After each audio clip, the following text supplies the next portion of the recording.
എന്റെ പ്രിയപ്പെട്ടവരെ പറഞ്ഞു വന്നത് കല്ലുകൾ നബി തങ്ങളെ സ്നേഹിച്ചിരുന്നു. സ്നേഹത്തിന്റെ പ്രധാനപ്പെട്ട ഘടകമായ അഭിവാദ്യമായ സലാം പറഞ്ഞിരുന്നു. ഇങ്ങനെ കല്ലുകൾ പറയും. കല്ലുകൾക്ക് തിരിച്ചറിവുണ്ട്. കല്ലുകൾ അല്ലാഹുവിനെ ഭയപ്പെടാറുണ്ട്. വഇന്ന മിൻഹാ ലമാ യഹ്ബിതു മിൻ ഖശിയത്തില്ലാഹ്. അല്ലാഹുവിനെ ഭയപ്പെടുന്ന കല്ലുകളുണ്ടെന്ന് ഖുർആൻ പറഞ്ഞതാണ്. ഉഹദ് എന്ന പർവ്വതത്തിൽ നബി സല്ലല്ലാഹു അലൈഹി വസല്ലമ തങ്ങൾ കയറി നിന്ന് പ്രകമ്പനം കൊണ്ടു. സന്തോഷം കൊണ്ട് പ്രകമ്പനം കൊണ്ടപ്പോൾ നബി തങ്ങൾ ഉഹദിനെ കുറിച്ച് എന്ന പർവ്വതം എന്നെ സ്നേഹിക്കുന്നുണ്ട്, ഞാൻ തിരിച്ചും സ്നേഹിക്കുന്നുണ്ട്. ആ നിലക്കാണ് മലകളുടെ സ്നേഹം. അതേ, അവരുടെ തിരിച്ചറിവ് നോക്കൂ. നബി സല്ലല്ലാഹു അലൈഹി വസല്ലമ തങ്ങളും അതുപോലെ ബഹുമാനപ്പെട്ട ജഅഫർ ബിൻ അബീ ത്വാലിബ് റളിയല്ലാഹു അൻഹുവും ഒരു വഴിയിലൂടെ നടന്നു പോകുമ്പോ ജഅഫർ തങ്ങൾക്ക് ദാഹിച്ചവശരായി. ജഅഫർ തങ്ങളോട് ചോദിച്ചു, ഓ ജഅഫറേ, ദാഹിക്കുന്നുണ്ടോ? അവിടുന്ന് പറഞ്ഞു, ഉണ്ടല്ലോ. എങ്കിൽ ആ മലയോട് പോയി ചോദിക്കുക. നബി തങ്ങളുടെ നിർദ്ദേശം അനുസരിച്ച് മലയോട് ചോദിച്ചാൽ വെള്ളം കിട്ടുമെന്ന് വിശ്വസിക്കുന്നവരാണ് മഹാനരായ സയ്യിദുനാ ജഅഫർ ബിൻ അബീ ത്വാലിബ് എങ്കിൽ, സഹാബത്തെ കിറാമെങ്കിൽ, ആ ജഅഫർ ബിൻ അബീ ത്വാലിബ് തങ്ങൾ മലയോട് ചോദിക്കാൻ വേണ്ടി പോയി. സലാം പറഞ്ഞു. മല ചോദിച്ചു, എന്തിനാണ് നീ വന്നത്? അവിടുന്ന് പറയുന്നു, മറ്റൊന്നുമല്ല, എനിക്ക് ദാഹിക്കുന്നുണ്ട്, എന്നെ ഹബീബ് പറഞ്ഞയച്ചതാണ്.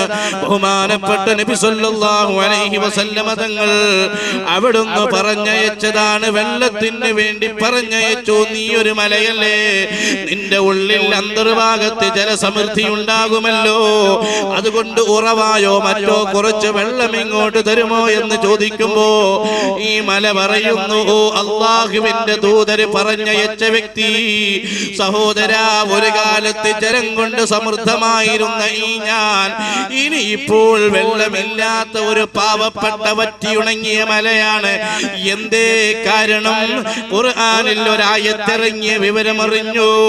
യാ അയ്യുഹല്ലദീന ആമനൂ ഖൂ അൻഫുസകും വഅഹ്ലീകും നാറാ.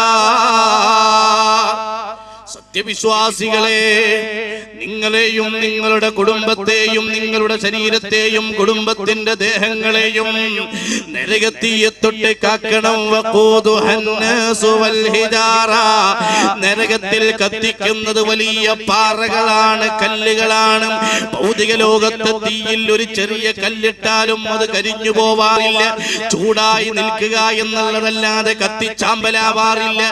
എന്നാൽ നരകത്തിന്റെ തീയിന്റെ കാഠിന്യം കൊണ്ട് പ്രിയപ്പെട്ട സഹോദര സഹോദരിമാരെ, കല്ലുകൾ പോലും കത്തിച്ചാമ്പലാകുമെങ്കിൽ ഈ പാറ പറയുന്നു, ആ ആയത്തിറങ്ങിയത് മുതൽ എനിക്ക് സമാധാനമില്ല. നരകത്തിൽ കത്തിക്കപ്പെടുന്ന പാവപ്പെട്ട പാറക്കഷ്ണത്തിന്റെ കൂട്ടത്തിൽ ഈ പാവപ്പെട്ടവനും അകപ്പെട്ടാൽ അപജയത്തിന്റെ ആഴിയിലേക്ക് ആണ്ടിറങ്ങുന്ന മനുഷ്യ മക്കളുടെ കൂടെ ഞാനും വരുമല്ലോ. അതെനിക്ക് സഹിക്കാൻ കഴിയുന്നതിലും അപ്പുറമാണ്. അതുകൊണ്ട് കരഞ്ഞ് കരഞ്ഞ് എന്റെ ഉള്ളിലുള്ള വെള്ളം വറ്റിപ്പോയി ജഅഫറേ എന്ന് മല പറഞ്ഞിട്ടുണ്ടെങ്കിൽ ഇവിടെയുള്ള മലകൾക്ക് തിരിച്ചറിവുണ്ട്. ഇനി നോക്കൂ പ്രിയപ്പെട്ടവരെ, രണ്ടാമതായി ഈ പ്രപഞ്ചത്തിലുള്ള ഒരുപാട് വൃക്ഷലതാദികൾ, അതേ ഭൂമിയിൽ ഒരുപാട് മരങ്ങളില്ല, വൃക്ഷങ്ങളില്ല, വള്ളികളില്ല, ചെടികളില്ല. അവയിലേക്കും നബി സല്ലല്ലാഹു അലൈഹി വസല്ലമ തങ്ങൾ കാരുണ്യമാണ്. നിങ്ങൾ ആലോചിച്ചു, ഇവിടെയുള്ള കൃഷിക്ക് വേണ്ടി ശബ്ദിച്ച, മരങ്ങൾക്ക് വേണ്ടി, വൃക്ഷങ്ങൾക്ക് വേണ്ടി ശബ്ദിച്ച മറ്റൊരു നേതാവിനെ കാണാൻ കഴിയില്ല. ഇവിടെ ഏത് ഗവൺമെന്റ് വന്നാലും കൃഷിയെ പ്രോത്സാഹിപ്പിക്കാറുണ്ട്. ചോപ്പൻ ഔ പച്ചൻ, ഇടതൻ ഔ വലതൻ, ആരാണെങ്കിലും ശരി, ഇവിടെ കൃഷിയെ പ്രോത്സാഹിപ്പിക്കാം. എന്നാൽ നബി സല്ലല്ലാഹു അലൈഹി വസല്ലം പ്രോത്സാഹിപ്പിച്ച പോലെ പ്രോത്സാഹിപ്പിച്ച ഒരു നേതാവില്ല. നിങ്ങൾ കൃഷി ചെയ്യൂ, നിങ്ങൾക്ക് ഖബറിൽ അത് തുണയാണ് എന്ന് പഠിപ്പിച്ച പ്രപഞ്ചത്തിലെ ഏക തിയോളജിക്കൽ തിയറി മഹിതമായ ഇസ്ലാമാണ്. നബി സല്ലല്ലാഹു അലൈഹി വസല്ലം തങ്ങൾ പറഞ്ഞു, നിങ്ങൾക്കുള്ള വീട്ടുവളപ്പ് അത് എത്ര ചെറുതാവട്ടെ, 5 സെന്റ് ആവട്ടെ, 4 സെന്റ് ആവട്ടെ, 3 സെന്റ് ആവട്ടെ, അതിൽ ഒരു പേരയ്ക്കയുടെ, ഒരു മൂച്ചിയുടെ ഫലം കായ്ക്കുന്ന ഒരു ചെടി നട്ടുപിടിപ്പിച്ചു വളർത്തിയാൽ അതിൽ നിന്ന് കാക്കകൾ കൊത്തിക്കഴിച്ചാലും അണ്ണാറക്കണ്ണൻ കൊത്തിക്കഴിച്ചാലും സ്കൂൾ കുട്ടികൾ തക്കം നോക്കി കയറി കഴിച്ചാലും ഈ ഖബർ കിടക്കുന്ന ആൾക്കത് ഒരു വരുമാനമാണ്. അവനവന്റെ വീടിന്റെ മുറ്റം അത് കോൺക്രീറ്റ് ഇടാനുള്ളതല്ല. ഇത് പറയുമ്പോഴും എന്റെ വീടിന്റെ മുറ്റം ഒരു ഭാഗം കോൺക്രീറ്റ് ഇട്ടിട്ടുണ്ട്. നിങ്ങൾ ആലോചിച്ച് നോക്ക്, മഴവെള്ളം ഭൂമിയിലേക്ക് ഇറങ്ങി പോയണം, അത് ഇറങ്ങി നിൽക്കണം എന്ന് വിശുദ്ധ ഖുർആൻ സൂറത്തുർ റഅദിലൂടെയും സൂറത്തുൻ നഹ്ലിലൂടെയും പഠിപ്പിക്കുന്നുണ്ട്. മഴവെള്ളം നിങ്ങൾ നഷ്ടപ്പെടുത്തരുത്, അത് പിടിച്ചു വെക്കണം എന്ന് പറഞ്ഞ ആയത്ത് ഖുർആനിലുണ്ട്. ആ മഴവെള്ളം ഭൂമിയുടെ ഉള്ളിലേക്ക് ഇറങ്ങാൻ നാം സമ്മതിക്കാറുണ്ടോ? ഖുർആനിന് വ്യക്തമായ കാഴ്ചപ്പാട് ആ വിഷയത്തിലുണ്ട്. ഏത് മേഖലയിലുമുണ്ട്. ഇന്ന് നെല്ല് വിതയ്ക്കുന്നത് വളരെ കുറവാ. പണ്ടൊക്കെ സ്കൂളിലേക്കൊക്കെ പോയിരുന്ന കാലത്ത് കൃഷിപ്പാടത്തൊക്കെ ഒരുപാട് നെല്ലുണ്ടായിരുന്നു. ഇപ്പൊ പറയുന്നു അത് മുതലാവൂല. അപ്പോൾ കൃഷി ചെയ്യണം. നബി സല്ലല്ലാഹു അലൈഹി വസല്ലം പറഞ്ഞു, നിങ്ങൾക്ക് സ്ഥലം, നിങ്ങൾ കൃഷി ചെയ്യുന്നില്ലേ, ആരാനും വിട്ടുകൊടുക്കും. പഴയ കാലത്ത് അങ്ങനെ ആരാനും വിട്ടുകൊടുത്തപ്പോ ഒരു വെയിലിട്ടിട്ട് അത് ഓലതാക്കി. അങ്ങനെ പല വിഷയങ്ങളും പല കാര്യങ്ങളൊക്കെ പഴയ കാലത്ത് നടന്നിട്ടുണ്ട്. ഞാൻ ആ വിഷയത്തിലേക്ക് ഇപ്പോൾ കടക്കുന്നില്ല. ഇവിടെയുള്ള വൃക്ഷങ്ങൾ നബി സല്ലല്ലാഹു അലൈഹി വസല്ലമ തങ്ങൾ സ്നേഹിച്ചിരുന്നു. ജാഅത് ലീദഅതിഹിൽ അശ്ജാറു സാദീദതൻ തംശി ഇലൈഹി വലാ സാഖിം ബിലാ ഖദമി മൗലായ സല്ലി. എനിക്കൊരു വെള്ളം കൂടിയായി, ഇങ്ങനൊരു സലാത്തു ആയി. ഞാൻ നടക്കടക്കുകയാണ്. പ്രിയപ്പെട്ടവരെ, പറഞ്ഞു വന്നത് ബഹുമാനപ്പെട്ട നബി സല്ലല്ലാഹു അലൈഹി വസല്ലമ തങ്ങൾ മരങ്ങളെ സ്നേഹിച്ചിരുന്നു, മൃഗങ്ങളെ സ്നേഹിച്ചിരുന്നു, മരങ്ങൾക്ക് കാരുണ്യമായിരുന്നു. നബി തങ്ങൾ വിളിച്ചാൽ വന്നിരുന്നു. എന്തേ കാരണം? കാരുണ്യമാണ്. അല്ലാഹുവിന്റെ റസൂൽ ഖുതുബ ഓതിക്കൊണ്ടിരുന്ന ഉണങ്ങിയ ഈ തപ്പന മരം പുതിയ മിമ്പറിലേക്ക് അവിടുന്ന് ട്രാൻസ്ഫർ ആയപ്പോൾ, മാറിയപ്പോൾ പഴയ മരക്കഷ്ണം കരഞ്ഞതില്ലേ ബുഖാരിയിൽ? നബി സല്ലല്ലാഹു അലൈഹി വസല്ലമ തങ്ങളും 82ഓളം സഹാബികളും ഒരു മരത്തിന്റെ ചുവട്ടിൽ കരാറിൽ ഏർപ്പെട്ടു. അഥവാ സുവിശേഷം അവിടുന്ന് സ്വർഗം കൊണ്ട് നൽകി. വിശ്വാസം കളങ്കമുക്തമാക്കുകയും ആരാധന രംഗത്ത് ശുഷ്കാന്തി കാണിക്കുകയും ആദർശ രംഗത്ത് കണിശത കാണിക്കുകയും ആശയ രംഗത്ത് ഭദ്രത കാണിക്കുകയും ചെയ്ത് എല്ലാവിധ മാലിന്യങ്ങളിൽ നിന്ന്, അക്രമങ്ങളിൽ നിന്ന്, അരാജകത്വത്തിൽ നിന്ന് എല്ലാ നിലക്കും മുക്തമായി പ്രപഞ്ചനാഥന്റെ സംതൃപ്തിയും പ്രവാചകരുടെ പൊരുത്തവും കാംക്ഷിച്ച് ജീവിക്കുന്ന ആളുകളെ, നിങ്ങൾക്ക് സ്വർഗമാണെന്ന് 82ഓളം ആളുകളുടെ കൈപിടിച്ചുകൊണ്ട് നബി സല്ലല്ലാഹു അലൈഹി വസല്ലമ അവിടുന്ന് കരാർ ചെയ്ത കരാറാണ് അഖബത്തുർ റിളവാൻ എന്ന് പറയുന്ന, ബൈഅത്തുർ റിളവാൻ എന്ന് പറയുന്ന കരാർ. അതൊരു വലിയ മരത്തിന്റെ ചുവട്ടിലായിരുന്നു നടത്തിയിരുന്നത്. അവസാനത്തെ സഹാബിയായ സയ്യിദുനാ ഉഖബത്ത് ബിൻ ആമിർ റളിയല്ലാഹു അൻഹു വന്ന് നബി തങ്ങളുടെ കൈപിടിച്ചുകൊണ്ട് കരാറിൽ ഏർപ്പെട്ടു.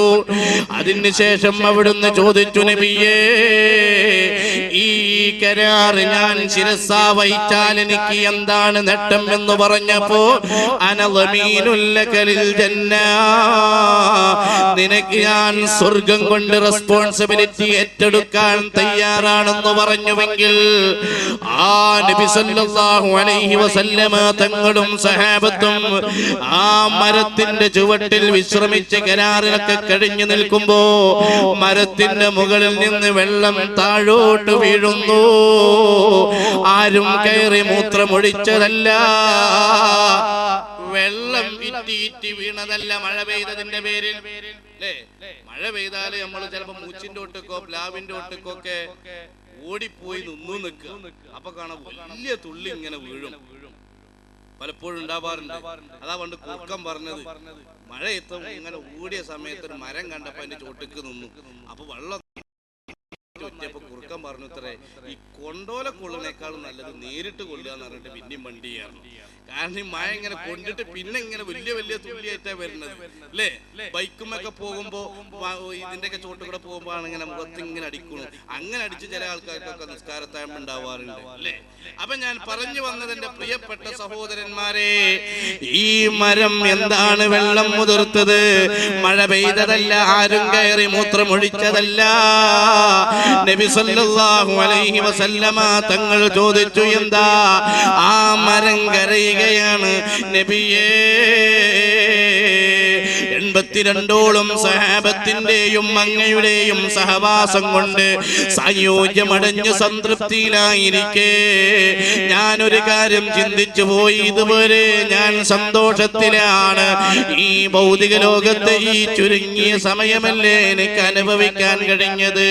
ഇത് ലിമിറ്റഡ് ഡ്യൂറേഷനാണ്, ചുരുങ്ങിയ കാലയളവാണെങ്കിൽ അങ്ങ് ശാശ്വതമായ സ്വർഗലോകത്ത് മെച്ചമായി ജീവിക്കാൻ, നശ്വരമായ ഭൗതിക ലോകത്ത് ഈ തുച്ഛമായ ജീവിതത്തിൽ ഇവർക്ക് അവസരം കൊടുത്തില്ല നബിയേ. ആ അവസരം കൊടുത്ത എന്നെ സംബന്ധിച്ചിടത്തോളം, സാക്ഷിയായ എന്നെ സംബന്ധിച്ചിടത്തോളം എനിക്ക് അങ്ങയോടൊത്ത് സ്വർഗത്തിൽ കിടക്കാൻ പൂതിയുണ്ട് നബിയേ.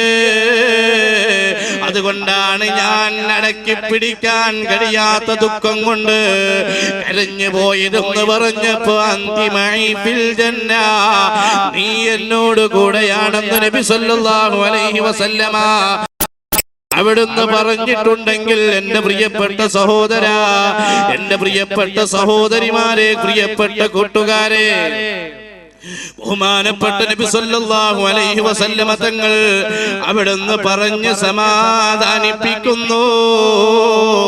ഇത് ചരിത്രത്തിലുണ്ട്, കിതാബുകളിലുണ്ട്, ഗ്രന്ഥങ്ങളിലുണ്ട്. അഥവാ ഇവിടെയുള്ള മരങ്ങൾ നബിയെ സ്നേഹിക്കുന്നുണ്ട്. ഇനി എടുത്തോ പ്രിയപ്പെട്ട കൂട്ടുകാരെ, ബഹുമാനപ്പെട്ട നബി സല്ലല്ലാഹു അലൈഹി വസല്ലമ തങ്ങളെ ഇവിടെയുള്ള മൃഗങ്ങൾ നബി തങ്ങളെ സ്നേഹിച്ചിരുന്നു. കാരണം മൃഗങ്ങൾക്ക് അവിടുന്ന് കാരുണ്യമല്ലേ. നിങ്ങൾ നോക്കൂ, നബി സല്ലല്ലാഹു അലൈഹി വസല്ലമ തങ്ങൾ അവിടുന്ന് കൊണ്ടുവന്ന ദർശനങ്ങളിൽ പല വിഷയങ്ങളും പഠിപ്പിച്ചപ്പോൾ അതിൽപ്പെട്ട ഒരു വിഷയമാണ് നബി സല്ലല്ലാഹു അലൈഹി വസല്ലമ തങ്ങൾ മൃഗത്തെ, പശുവിനെ, ആട്ടിനെ, ഒട്ടകത്തെ പാൽ ചുരത്തുമ്പോൾ, പാൽ കറക്കുമ്പോൾ നഖം വെട്ടണം, ആ മൃഗത്തിന് വേദനിക്കും എന്ന് പഠിപ്പിച്ചതാരാ? ലോകത്തിന്റെ നേതാവ് ഹബീബ് മുഹമ്മദ് മുസ്തഫ. കാരണം ഇവിടെയുള്ള ജന്തുക്കൾക്ക് നബി തങ്ങൾ കാരുണ്യമാ. അതുകൊണ്ടല്ലേ മൃഗങ്ങൾ നബി തങ്ങളെ കാണാറുണ്ടായിരുന്നു. അത് ഓടി ഒളിക്കാറില്ല. ഒരു ദിവസം ഒരു സഹാബി എന്തോ ഒരു അജ്ഞാത ജീവിയെ കൊണ്ട് നബി തങ്ങളുടെ അടുക്കലേക്ക് കെണിയിൽ വെച്ച് കിട്ടിയതുമായി വന്നു. അതിന്റെ സ്വഭാവമൊക്കെ ഹദീസിൽ വായിക്കുമ്പോ ഒരു കീരി എന്നാണ് തോന്നുന്നത് പ്രിയപ്പെട്ടവരെ. അങ്ങനെയുള്ളൊരു ജീവിയുമായി, മനുഷ്യരോട് ഇണങ്ങാത്ത ഒരു ജീവി, ആ ജീവിയുമായി നബി സല്ലല്ലാഹു അലൈഹി വസല്ലമ തങ്ങളുടെ ഹളറത്തിലേക്ക് വന്നപ്പോ നബി തങ്ങൾ ചോദിച്ചു, എന്താണ്? ഉടനെ പറഞ്ഞു, കാട്ടിൽ നിന്ന് കിട്ടിയ ഒരു ജീവിയാണ്. എന്തിനാ അതിനെ വെറുതെ കഷ്ടപ്പെടുത്തുന്നത്? ഈ നാട്ടിൽ അപൂർവമായി വന്ന വിരുന്നുകാരനായിരിക്കാം, എന്തിന് കഷ്ടപ്പെടുത്തുന്നു? അഴിച്ചു വിടൂ എന്ന് പറഞ്ഞു. അതങ്ങ് അഴിച്ചു വിട്ടപ്പോ ഹബീബിന്റെ മടിയിലിരിക്കുന്നു. നബി സല്ലല്ലാഹു അലൈഹി വസല്ലമ പതുക്കെ താഴെ വെച്ചു. നബി തങ്ങളുടെ കസേരയുടെ ചുറ്റുഭാഗത്തിരിക്കുന്നു. അത് പോവാൻ കൂട്ടാക്കുന്നില്ല. മിൻഹുദ്ദവാബു ഫലം തഖറുബ് വമാ വഖഅത് ദുബാബതും ബിജിസ്മിൽ ഹസനി ദുബാബതുൻ അബദൻ ഫി ജിസ്മിൽ ഹസനി. നബി സല്ലല്ലാഹു അലൈഹി വസല്ലമ തങ്ങളുടെ ശരീരത്തിൽ അവിടുന്ന് ഈച്ച ഇരിക്കാറില്ല. ഈച്ച ഇരിക്കാറില്ല പ്രിയ പ്രിയപ്പെട്ട സഹോദര സഹോദരിമാരെ, അതുപോലെ നബി തങ്ങളെ കണ്ടാൽ മൃഗങ്ങൾ ഓടി ഒളിക്കാറില്ല. നമ്മളൊക്കെ കാണുമ്പോ പഴയ കാലത്ത് നമ്മളെ നാട്ടും പുറത്തുകൂടെ ഒരു ലോറി കണ്ടാല് ഇതെന്ത് സാധനാന്ന് കരുതി നമ്മളെ പൈക്കളൊക്കെ ഓടാറുണ്ട്. ഇപ്പൊ മൂട്ട് പോയി കുത്തിയാലും നമ്മൾ സീഡാക്കാന്നല്ലാതെ മുൽക്കൊരു കൂട്ടമല്ല. അത് ശീലമായി പോയി. ചിലപ്പം കണ്ടത് ചില ശീലങ്ങള്. ഇറച്ചിക്കാരെ വീട്ടിൽ കെട്ടിച്ചൊരു പെണ്ണ് രണ്ടാമത്തെ ദിവസം പോയിട്ട് അവിടെ ഭയങ്കര സ്മെല്ലാണെന്ന് തന്നെ കംപ്ലൈന്റ് പറഞ്ഞു. പിന്നെ 2 മാസം കഴിഞ്ഞ് പോയിട്ട് പറഞ്ഞു ഇപ്പൊ മണമൊന്നുമില്ല, സ്മെല്ലൊന്നുമില്ല. സംഭവം ഉണ്ട്, ശീലായതാണ്. അത് സ്വാഭാവികമാണ് അല്ലേ? അപ്പൊ ഞാൻ പറഞ്ഞു വന്നത് ചില